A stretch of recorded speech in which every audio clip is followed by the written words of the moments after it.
Israel ಸುತ್ತ ಎದ್ದ ಉಕ್ಕಿನ ಕೋಟೆ, ಹಡಗುಗಳ ಠಿಕಾಣಿ, ರಾಕೆಟ್ಗಳ ರವಾನೆ, ಸೇನಾ ಜಮಾವಣೆ, ಇರಾನ್ ಪ್ರಾಕ್ಸಿಗಳಿಗೆ ಏಟು ಎದಿರೇಟು, ಮಿಡಲ್ ಈಸ್ಟ್ ನಲ್ಲಿ ಚಕ್ರವ್ಯೂಹ ಸೃಷ್ಟಿಸಿದ ಅಮೆರಿಕ. ಸ್ನೇಹಿತರೆ, ಸೀದಾ ಈಗ ಮಿಡಲ್ ಈಸ್ಟ್ಗೆ ಬನ್ನಿ. ಇಲ್ಲಿ ಇಲ್ಲಿ ಇಲ್ಲಿ ಮತ್ತು ಇಲ್ಲಿ, ಹಾಗೆ ಈ ಕಡೆ ಬನ್ನಿ. ಕೆಂಪು ಸಮುದ್ರ, ಮೆಡಿಟರೇನಿಯನ್ ಸಮುದ್ರ, ಅರಬ್ಬಿ ಸಮುದ್ರ. ಈಗ ನೀವು ನೋಡ್ತಿರೋದು ಯಾರೋ ಮಕ್ಕಳು ಬಿಡಿಸಿರೋ ಚಿತ್ರ ಅಲ್ಲ, ಅಥವಾ ಮಿಡಲ್ ಈಸ್ಟ್ ನಲ್ಲಿ ಏನೋ ಪ್ಲಾನ್ ಕೂಡ ಆಗಿರೋದಲ್ಲ. ಬದಲಿಗೆ ಇದೆಲ್ಲ ಅಮೆರಿಕದ ಸೇನಾ ನೆಲೆಗಳು. ಮಿಡಲ್ ಈಸ್ಟ್ ನ ಬೆಂಕಿ ಹೊತ್ತಿ ಉರಿಯೋಕೆ ಶುರುವಾದ್ಮೇಲೆ ಈ ಎಲ್ಲಾ ನೆಲೆಗಳಲ್ಲಿ ಅಮೆರಿಕ ಅಲರ್ಟ್ ಆಗಿದೆ. ಕಂಡು ಕೇಳರಿಯದ ರೀತಿಯಲ್ಲಿ ಸೇನಾ ಜಮಾವಣೆ ಮಾಡ್ತಾ ಇದೆ. ಇರಾನ್ ಮತ್ತು ಪ್ರಾಕ್ಸಿಗಳು ಏನೇ ಮಿಸ್ ಕಾಡಿದ್ರು ಅಲ್ಲಲ್ಲೇ ಹಿಡಿದು ಅಲ್ಲಲ್ಲೇ ಬಡಿಯೋಕೆ ಅಮೆರಿಕ ಉಕ್ಕಿನ ಕೋಟೆಯನ್ನ ಕಟ್ಟಿದೆ. ಹಾಗಿದ್ರೆ ಮಿಡಲ್ ಈಸ್ಟ್ ನಲ್ಲಿ ಅಮೆರಿಕ ನಿಜಕ್ಕೂ ಮಾಡ್ತಿರೋದೇನು, ಎಲ್ಲೆಲ್ಲಿ ಅಮೆರಿಕ ಈಗ ಸೇನೆ ನಿಲ್ಲಿಸ್ಕೊಂಡಿದೆ, ಅದೆಲ್ಲ ಇಸ್ರೇಲ್ ಅನ್ನ ಕಾಪಾಡುತ್ತಾ ಬನ್ನಿ. ಕ್ವಿಕ್ ಆಗಿ ಈ ವರದಿಯಲ್ಲಿ ನೋಡ್ತಾ ಹೋಗೋಣ.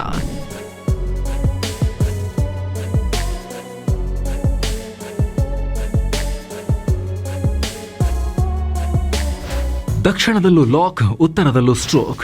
ಯುದ್ಧ ಸನ್ನದ್ಧವಾಯಿತು ಸೆಂಟ್ರಲ್ ಕಮಾಂಡ್. ಸ್ನೇಹಿತರೆ, ನೀವೀಗ ಇರಾನ್ನ ಸುತ್ತ ಅಮೆರಿಕ ಹೆಣಿದಿರೋ ಬಲೆಯನ್ನು ನೋಡ್ತಾ ಇರಬಹುದು. ಇದೆಲ್ಲ ಅಮೆರಿಕದ ಸೆಂಟ್ಕಾಮ್ ಅಥವಾ ಸೆಂಟ್ರಲ್ ಕಮಾಂಡ್ ಹೆಣಿದಿರೋ ಬಲೆ. ಇದು ಯಾವುದು ಅಂದ್ರೆ ಅಮೆರಿಕ ಸೇನೆಯಲ್ಲಿರೋ ಅತ್ಯಂತ important command. Middle East, central Asia ಮತ್ತು ಸೌತ್ ಏಷ್ಯಾ ಭಾಗದಲ್ಲಿ ಅಮೆರಿಕ ಮತ್ತು ಮಿತ್ರರ ಪರವಾಗಿ ಇದು ಬಡಿದಾಡುತ್ತೆ. ಇದೀಗ ಫುಲ್ ಆಕ್ಟಿವ್ ಮೋಡ್ಗೆ ತಿರುಗಿದೆ. ಎಲ್ಲಾ ಕಡೆನೂ ತನ್ನ ಸೇನಾ ನೆಲೆಗಳನ್ನ ಎಚ್ಚರಗೊಳಿಸಿದೆ. ಅಮೆರಿಕದ ದೌಲತ್ ನೋಡಿ, ಎಲ್ಲಾ ರಾಷ್ಟ್ರಗಳು ತನ್ನ ದೇಶದ ಜಿಯೋಗ್ರಫಿ ಒಳಗೆ ದೇಶದ ಉತ್ತರ ಭಾಗಕ್ಕೊಂದು, ದಕ್ಷಿಣ ಭಾಗಕ್ಕೊಂದು, ಪೂರ್ವಕ್ಕೊಂದು, ಮಧ್ಯ ಭಾಗಕ್ಕೊಂದು ಅಂತ ಹೇಳಿ ಕಮಾಂಡ್ ಗಳನ್ನ ಮಾಡಿಕೊಂಡ್ರೆ, ಅಮೆರಿಕ ಇಡೀ ಭೂಮಿಯನ್ನ ಹಂಚಿಕೊಂಡು ಸೆಂಟ್ರಲ್ ಕಮಾಂಡ್ ಅಂತ ಭೂಮಿಯ ಈ ಮಧ್ಯ ಭಾಗಕ್ಕೆ ಮಿಡಲ್ ಈಸ್ಟ್ಗೊಂದು, ಈ ರೀತಿ ಭೂಮಿಯನ್ನೇ ಹಂಚಿಕೊಂಡು ಬೇರೆ ಬೇರೆ ಕಡೆಗೆ ಬೇರೆ ಬೇರೆ ಕಮಾಂಡ್ ಗಳನ್ನ ಅಮೆರಿಕ ಮಾಡ್ಕೊಂಡಿದೆ. ಈಗ ಸೆಂಟ್ರಲ್ ಕಮಾಂಡ್ ಬಗ್ಗೆ ಡೀಟೇಲ್ ಆಗಿ ನೋಡಿದ್ರೆ ನಾವು ಮೊದಲಿಗೆ ಒಮಾನ್ ಕಡೆಗೆ ಬನ್ನಿ. ಇರಾನ್ನ ಇಡೀ ದಕ್ಷಿಣ ಭಾಗ ಒಮಾನ್ನ ಕಣ್ಣ ಅಳತೆಯಲ್ಲಿ ಬರುತ್ತೆ. ಇಂಥ ಒಮಾನ್ ನಲ್ಲಿ ಹೊರ ಜಗತ್ತಿಗೆ ಕೊಟ್ಟಿರೋ ಮಾಹಿತಿ ಪ್ರಕಾರ ಅಮೆರಿಕ 3 ನೌಕಾ ನೆಲೆಗಳನ್ನ ಹೊಂದಿದೆ, 5 ಏರ್ ಬೇಸ್ ಗಳನ್ನ ಹೊಂದಿದೆ.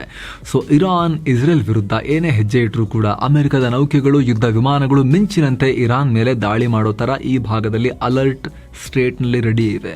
ಈ ಕಡೆ ಯೆಮನ್ ಗಡಿಯಲ್ಲೂ ಕೂಡ ಅಮೆರಿಕದ ಏರ್ ಬೇಸ್ ಮತ್ತು ನೌಕಾ ನೆಲೆ ಇದೆ. ಯೆಮನ್ನ ಹೌತಿಗಳು ಇಸ್ರೇಲ್ ಕಡೆಗೆ ರಾಕೆಟ್ ಹಾರಿಸಿದ್ರೆ ಅಮೆರಿಕ ಇಲ್ಲಿಂದ ಒಮನ್ ಟು ಯೆಮನ್ ಅಲ್ಲಿಗೆ ದಾಳಿ ಮಾಡೋ ತರ ಪ್ಲಾನ್ ಅನ್ನ ಹಾಕೊಂಡಿದೆ. ಹಾಗೆ ಈ ಕಡೆ ಅರಬ್ಬಿ ಸಮುದ್ರಕ್ಕೆ ಬನ್ನಿ. ಇಲ್ಲಿ 5th ಫ್ಲೀಟ್ ನ ಯುದ್ಧ ನೌಕೆಗಳಿವೆ. ಇದು ಯಾವುದು ಅಂತ ಕನ್ಫ್ಯೂಸ್ ಆಗಬೇಡಿ. ಇದು ಕೂಡ ಸೆಂಟ್ರಲ್ ಕಮಾಂಡ್ ನ ಭಾಗ. ನೇವಿ ವಿಂಗ್ ಪರ್ಟಿಕ್ಯುಲರ್ ಆಗಿ ಪರ್ಷಿಯನ್ ಗಲ್ಫ್, ರೆಡ್ ಸಿ, ಅರಬ್ಬಿ ಸಮುದ್ರನ ನೋಡ್ಕೊಳ್ಳುತ್ತೆ. ಜೊತೆಗೆ ಹಿಂದೂ ಮಹಾಸಾಗರದ ಮೇಲೂ ನಿಗಾ ಇಟ್ಟಿರುತ್ತೆ.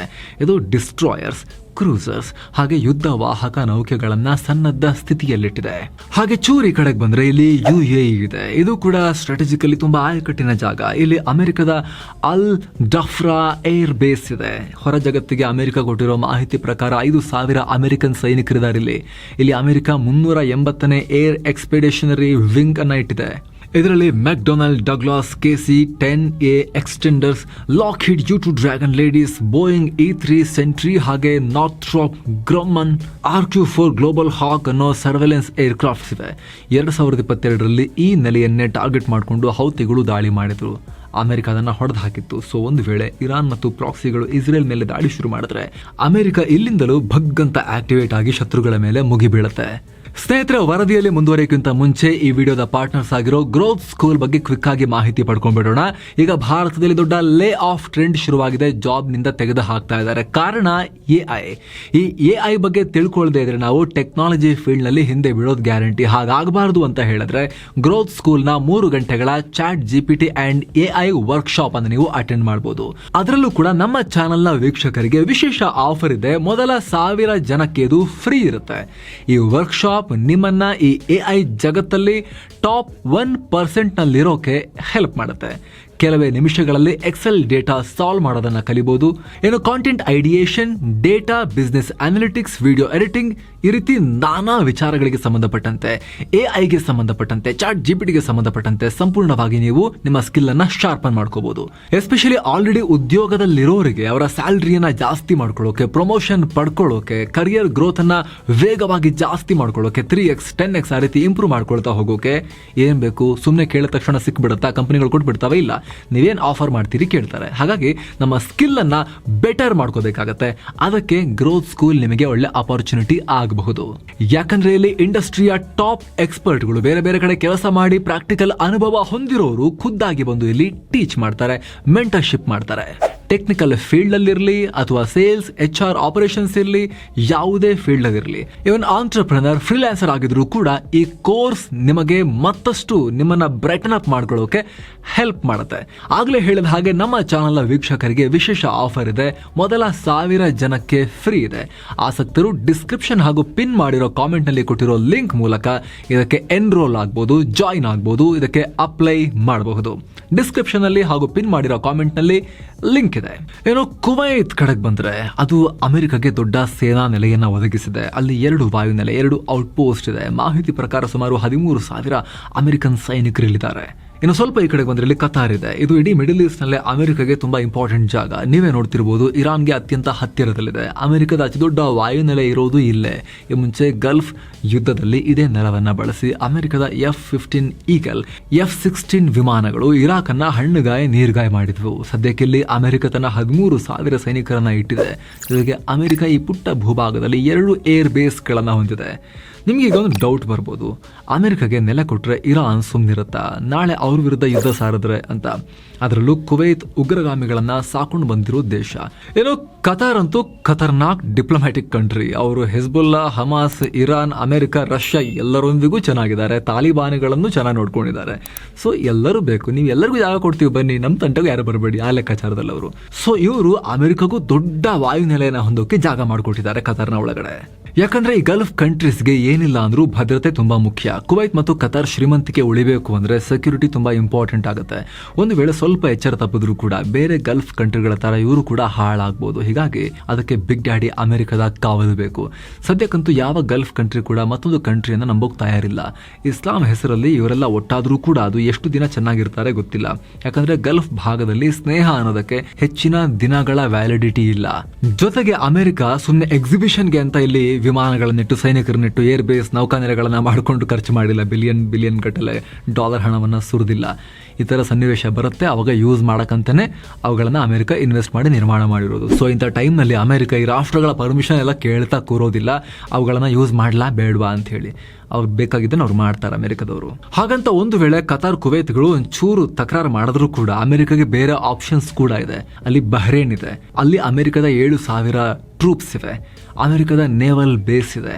ಇರಾನ್ಗೆ ಹತ್ತಿರ ಕೂಡ ಇರೋದ್ರಿಂದ ಆ ಜಾಗವನ್ನ ಕೂಡ ಅಮೆರಿಕ ಯೂಸ್ ಮಾಡ್ಕೋಬಹುದು. ಜೊತೆಗೆ ಬಹ್ರೇನ್ ಮತ್ತೆ ಇರಾನಿಗೆ ಕಂಡ್ರೆ ಆಗಲ್ಲ ಹಾವು ಮುಂಗ್ಸಿ. ಸೊ ಅವ್ರ ಅಮೆರಿಕಾಗೆ ಯಾವುದೇ ತಕರಾರನ್ನ ಬಹ್ರೇನ್ ಒಡ್ಡಲ್ಲ. ಹಂಗ ನೋಡೋಕೋದ್ರೆ ಅಮೆರಿಕಕ್ಕಿಂತ ಜಾಸ್ತಿ ಪ್ರಾಬ್ಲಮ್ ಇದೆ ಬಹ್ರೇನ್ಗೆ ಇರಾನ್ ಒಟ್ಟಿಗೆ. ಯಾಕಂದ್ರೆ ಬಹ್ರೇನ್ ನಂದು ಅಂತ ಹೇಳುತ್ತೆ ಇರಾನ್. ಏನ್ ಕಾರಣ ಕೊಡುತ್ತೆ? ಬಹ್ರೇನ್ ನಲ್ಲಿ 70% ಶಿಯಾ ಮುಸ್ಲಿಮರಿದ್ದಾರೆ, ಆದ್ರೆ ಅಲ್ಲಿ ಆಡಳಿತ ಇರೋದು ಸುನ್ನಿ ರಾಜಂದು. ಹೀಗಾಗಿ ನಮಗೆ ಕೊಟ್ಬಿಡಿ ಅಂತ ಇರಾನ್ ಅವರು ಬಹ್ರೇನ್ ಇಡೀ ಕಂಟ್ರಿಯನ್ನ ಕೇಳ್ತಾ ಇದ್ದಾರೆ. ದಶಕಗಳಿಂದ ಕಣ್ಣು ಹಾಕೊಂಡು ಕೂತಿದ್ದಾರೆ ಇರಾನ್ನ ಕಾಮಿನೆಗಳು. ಚೂರು ಯಾಮಾರಿದ್ರು ಬಹ್ರೇನ್ ದೊರೆಯ ಕಿರೀಟ ಕಿತ್ತು ಅದನ್ನ ಅಲ್ ಅಶ್ಟರ್ ಬ್ರಿಗೇಡ್ಸ್ ಅನ್ನೋ ಶಿಯಾ ಉಗ್ರ ಸಂಘಟನೆ ತಲೆ ಕಟ್ಟೋಕೆ, ಆ ಮೂಲಕ ಅಲ್ಲಿ ತನ್ನ ಕಂಟ್ರೋಲ್ ಸಾಧಿಸೋಕೆ ಇರಾನ್ ಪ್ರಯತ್ನ ಪಡ್ತಾನೆ ಇದೆ. ಹಾಗಾಗಿ ಅಮೆರಿಕ ತುಂಬಾ ಇಂಪಾರ್ಟೆಂಟ್ ಫ್ರೆಂಡ್ ಬಹ್ರೇನ್ಗೂ ಕೂಡ. ಇದೇ ಕಾರಣಕ್ಕೆ ಅಮೆರಿಕ ಈ ಭಾಗದಲ್ಲಿ ಯುದ್ಧ ವಿಮಾನ, ಯುದ್ಧ ನೌಕೆಗಳೊಂದಿಗೆ ತನ್ನ ಅತ್ಯಾಧುನಿಕ ಘಾತಕ ಸಬ್ಮರೀನ್ ಗಳನ್ನ ಕೂಡ ಈ ನೌಕಾನೆಲೆಯಲ್ಲಿ ಬಹ್ರೇನ್ ನಲ್ಲಿ ಇಟ್ಟಿದೆ. ಒಂದು ಮಿಲಿಟರಿ ಔಟ್ ಪೋಸ್ಟ್ ಅನ್ನ ಕೂಡ ಇಲ್ಲಿ ಹೊಂದಿದೆ. ಈಗ ಮೇನ್ ಬ್ಯಾಟಲ್ ಗ್ರೌಂಡ್ ಇರಾಕ್ ಬನ್ನಿ ಸ್ನೇಹಿತರೆ. ಇರಾಕ್ ಮತ್ತು ಇಸ್ರೇಲ್ ವಿರುದ್ಧದ ಕಾಳಗ ನಡೆದ್ರೆ ಅಮೆರಿಕ ತುಂಬಾ ಆಕ್ಟಿವ್ ಆಗಿ ಕೆಲಸ ಮಾಡಬಹುದಾದ ಜಾಗ ಇರಾಕ್. ಯಾಕಂದ್ರೆ ಇರಾಕ್ ಇರಾನ್ ಜೊತೆ ಅತಿ ದೊಡ್ಡ ಗಡಿಯನ್ನ ಹಂಚಿಕೊಳ್ಳುತ್ತೆ. ಹಾಗೆ ಇರಾನ್ನ ಅತಿ ದೊಡ್ಡ ಪ್ರಾಕ್ಸಿ ಗುಂಪುಗಳು ಇರೋದೆಲ್ಲ ಇರಾಕ್ ಅಲ್ಲಿ. ಒಂದು 2-3 ಈ ಪ್ರಾಕ್ಸಿ ಗುಂಪುಗಳನ್ನ ಸೇರಿಸಿದ್ರು ಕೂಡ ಲಕ್ಷಗಳ ಸಂಖ್ಯೆಯಲ್ಲಿ ಸೈನಿಕರ ಸಂಖ್ಯೆ ಆಗುತ್ತೆ, ಅಥವಾ ಈ ಪ್ರಾಕ್ಸಿ ಫೈಟರ್ಗಳ ಸಂಖ್ಯೆ ಆಗುತ್ತೆ. ಸೊ ಇಸ್ರೇಲ್ ಮತ್ತು ಇರಾನ್ ನಡುವೆ ಕದನ ಆದ್ರೆ ಇರಾಕ್ ಅತಿ ದೊಡ್ಡ ಯುದ್ಧ ಭೂಮಿ ಆಗೋದ್ರಲ್ಲಿ ಡೌಟ್ ಇಲ್ಲ. ಯಾಕಂದ್ರೆ ಅಮೆರಿಕ ಕೂಡ ಇಲ್ಲಿ ದೊಡ್ಡ ಮಟ್ಟದ ಸೇನೆಯನ್ನ ಇಟ್ಟಿದೆ. ಹೊರ ಜಗತ್ತಿಗೆ ಕೊಟ್ಟಿರುವ ಮಾಹಿತಿ ಪ್ರಕಾರ ಅಮೆರಿಕದ 3 ವಾಯುನೆಲೆಗಳಿವೆ. ಅಲ್ ಅಸದ್ ಏರ್ ಬೇಸ್ ಸೇರಿ ಸಾಕಷ್ಟು ಏರ್ ಬೇಸ್ ಗಳನ್ನ ಕೂಡ ಅಮೆರಿಕ ನಿರ್ಮಾಣ ಮಾಡಿಕೊಂಡಿದೆ. ಅಗತ್ಯ ಬಿದ್ದಾಗ ಈಸಿಯಾಗಿ ಅಮೆರಿಕ ಅವುಗಳನ್ನ ಕೂಡ ಬಳಸಿಕೊಂಡೇ ಕೊಳ್ಳುತ್ತೆ. ಇನ್ನು ಈಗ ವಿಶಾಲ ಸೌದಿ ಕಾಣಿಸ್ತಿರ್ಬೋದು. ಯುದ್ಧ ಗೆಲ್ಲೋಕೆ ಅಮೆರಿಕ ಮತ್ತು ಮಿತ್ರರಿಗೆ ಇದು ಅತ್ಯಂತ ಮಹತ್ವದ ಜಾಗ. ಇಲ್ಲಿ ಕನಿಷ್ಠ 10 ಏರ್ ಬೇಸ್ ಗಳನ್ನ ಅಮೆರಿಕ ಹೊಂದಿದೆ. ಕನಿಷ್ಠ 10.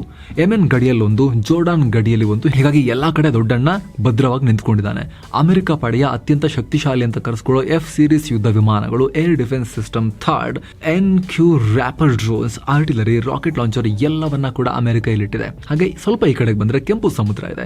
ಇಲ್ಲಿ ಅತ್ಯಂತ ಆಯಕಟ್ಟಿನ ಜಾಗದಲ್ಲಿ ಅಮೆರಿಕ ನೌಕಾ ನೆಲೆಗಳನ್ನ ಹೊಂದಿದೆ. ಇಲ್ಲಿ ರೆಡಾರ್ಗಳು, ಯುದ್ಧ ನೌಕೆಗಳು, ಡೆಸ್ಟ್ರಾಯರ್ಗಳು, ನ್ಯೂಕ್ಲಿಯರ್ ಪವರ್ಡ್ ಸಬ್ಮರೀನ್ ಗಳನ್ನ ಇಟ್ಟಿದೆ. ಇನ್ನು ಇರಾನ್ ಇಸ್ರೇಲ್ ಯುದ್ಧದಲ್ಲಿ ಅತ್ಯಂತ ಪ್ರಮುಖ ಪಾತ್ರ ನಿಭಾಯಿಸೋ ಸಾಧ್ಯತೆ ಇರೋದು ಜೋರ್ಡನ್ನ ಪ್ರದೇಶ ಕೂಡ ಹೌದು. ಈ ವಾಯು ಪ್ರದೇಶದ ಮೇಲೆ ಇರಾನ್ ಕ್ಷಿಪಣಿಗಳನ್ನ ಹಾರಿಸಬಹುದು. ಆದರೆ ಇಲ್ಲೂ ಕೂಡ ಇಸ್ರೇಲ್ ಅನ್ನ ಕಾವಲು ಕಾಯ್ಕೊಂಡು ಅಮೆರಿಕ ನಿಂತುಕೊಂಡಿದೆ.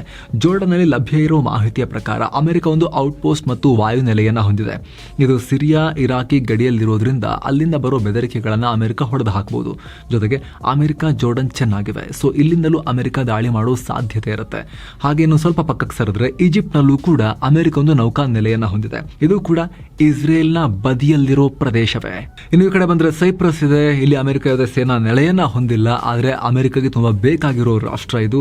ಆಲ್ರೆಡಿ ಅಮೆರಿಕ ಇಲ್ಲಿ ಯುದ್ಧ ನೌಕೆಗಳನ್ನ ಕಳಿಸ್ಕೊಟ್ಟಿದೆ, ಅಲ್ಲಿಗೆ ಬೀಡು ಬಿಟ್ಟಿದೆ ಹೋಗಿ. ಈ ಮೆಡಿಟರೇನಿಯನ್ ಭಾಗಕ್ಕೆ ಸಬ್ಮರೀನ್ ಕಳಿಸೋಕು ಅಮೆರಿಕ ಆದೇಶ ಕೊಟ್ಟಿದೆ. ಇಲ್ಲಿಂದ ನೇರವಾಗಿ ಅಮೆರಿಕ ಹೆಜ್ಬುಲ್ಲಾ ಹಾಗೂ ಹಮಾಸ್ಗಳನ್ನ ಟಾರ್ಗೆಟ್ ಮಾಡಬಹುದು. ಒಟ್ಟಾರೆ ಸುಮಾರು 45,000 ಸೈನಿಕರು ಮತ್ತು ಅಪಾಯಕಾರಿ ಶಸ್ತ್ರಾಸ್ತ್ರಗಳನ್ನ ಅಮೆರಿಕ ಸಜ್ಜಾಗಿಟ್ಟಿದೆ. ಇರಾನ್ ಅನ್ನೋ ದೇಶ ಇಸ್ರೇಲ್ ವಿರುದ್ಧ ಯಾವ ರೀತಿ ಪ್ರಾಕ್ಸಿ ಸೇನೆ ಕಟ್ಟಿಕೊಂಡಿದೆಯೋ ಅದೇ ತರ ಏಟಿಗೆ ಎದುರೇಟು ಅನ್ನೋ ರೀತಿ ಅಮೆರಿಕ ಕೂಡ ಈ ಭಾಗದಲ್ಲಿ ತನ್ನ ಉಕ್ಕಿನ ಕೋಟೆಯನ್ನ ನಿರ್ಮಾಣ ಮಾಡಿಕೊಂಡಿದೆ. ಮುಖ್ಯವಾಗಿ ಮಿಡಲ್ ಈಸ್ಟ್ ನಲ್ಲಿ ತನ್ನ ಹಿತಾಸಕ್ತಿಯನ್ನ ಕಾಯ್ದುಕೊಳ್ಳೋಕೆ, ತೈಲದ ಎಕಾನಮಿಯನ್ನ ಬ್ಯಾಲೆನ್ಸ್ ಮಾಡೋಕೆ ಮತ್ತು ತನ್ನ ಮರಿ ಇಸ್ರೇಲ್ ಅನ್ನ ಕಾಪಾಡೋಕೆ. ಹಾಗೆ ಆಗ್ಲೇ ಹೇಳಿದ ಹಾಗೆ ಗ್ರೋತ್ ಸ್ಕೂಲ್ನ ಕೋರ್ಸ್ಗಳಲ್ಲಿ ಮತ್ತು ಮೆಂಟರ್ಶಿಪ್ ಅಲ್ಲಿ ನಿಮಗೆ ಆಸಕ್ತಿ ಇತ್ತು ಅಂದ್ರೆ ಡಿಸ್ಕ್ರಿಪ್ಷನ್ ಹಾಗೂ ಪಿನ್ ಮಾಡಿರೋ ಕಾಮೆಂಟ್ ಮೇಲೆ ಕ್ಲಿಕ್ ಮಾಡೋ ಮೂಲಕ ನೀವು ಕೂಡ ಅಪ್ಲೈ ಮಾಡಿ ನಿಮ್ಮ ಸ್ಕಿಲ್ಲಿಂಗ್ ಅನ್ನ ನೆಕ್ಸ್ಟ್ ಲೆವೆಲ್ಗೆ ತಗೊಂಡು ಹೋಗಬಹುದು. ಹಾಗಿದ್ರೆ ಅಮೆರಿಕ ಇಷ್ಟೆಲ್ಲ ಯಾಕೆ ಮಾಡ್ತಾ ಇದೆ, ಇದು ಅರ್ಥ ಆಗಬೇಕು ಅಂತ ಹೇಳಿದ್ರೆ ಈ ಸ್ಟೋರಿ ಮೇಲೆ ಕ್ಲಿಕ್ ಮಾಡಿ ನೀವು ಈ ಸ್ಟೋರಿಯನ್ನ ನೋಡಬಹುದು. Thank you so much. ಮತ್ತೆ ಭೇಟಿ ಆಗ್ತಿರೋಣ. ನಮಸ್ತೆ.